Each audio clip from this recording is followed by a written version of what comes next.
Hi there. Leaders make difficult choices every single day. In fact, even not making a choice is in fact a choice. My name is Rhonda Y. Williams, and I'm here with Above the Grind Leadership and Lead Jitsu, and I want to talk to you about one of those critical choices. It is the decision whether or not to be a upstander or a bystander. It's not always an easy choice. And one might think that there's nothing to think about here.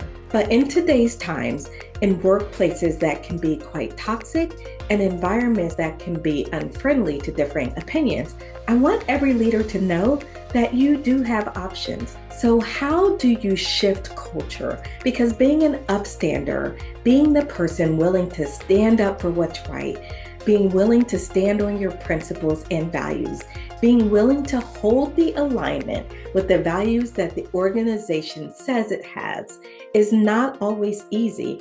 And the leader that makes this choice is not only standing up for themselves in the moment, but they're also fostering a culture of integrity and respect. So what can leaders do?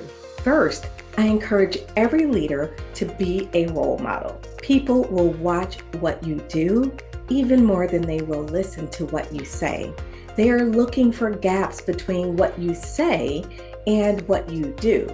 And by walking in alignment, by making sure that you are the role model, others will likely admire this and will begin to mimic and follow that very same behavior.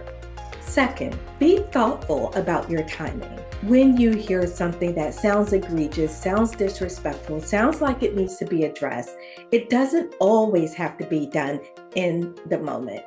You get to decide.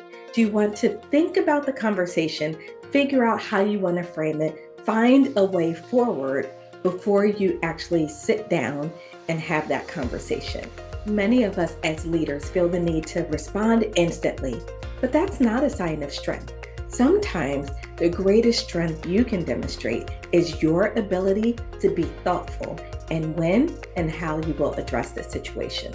The third thing I want to mention, and this is important because if you are on the outside, if your opinion is the minority opinion, you may not feel safe in speaking up. But I want you to know you don't always have to be alone. Have conversations with other leaders who have similar ideals as you. Find out who else is also in agreement. Maybe find ways that you can build this in and work this into conversations when you are not alone. It can be difficult, and I completely empathize with those who feel like they are putting themselves on the line when they speak up for what's right. I get it, but I want you to know, once again, you have options and you don't have to.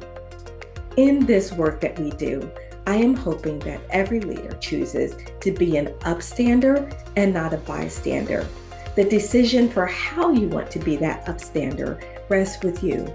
It needs to feel authentic. It should be comfortable. It should be done in a way that uplifts and upholds your space and your integrity, and to be done in a way that safely allows you to continue shifting the workplace to a more respectable place where others feel valued, included, and empowered.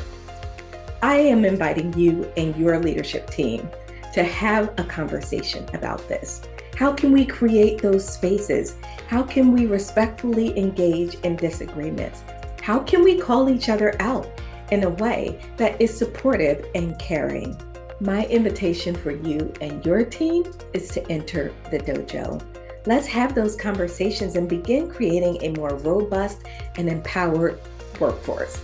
Want more information on what we do and how we do it? You can visit us at leadjitsu.com.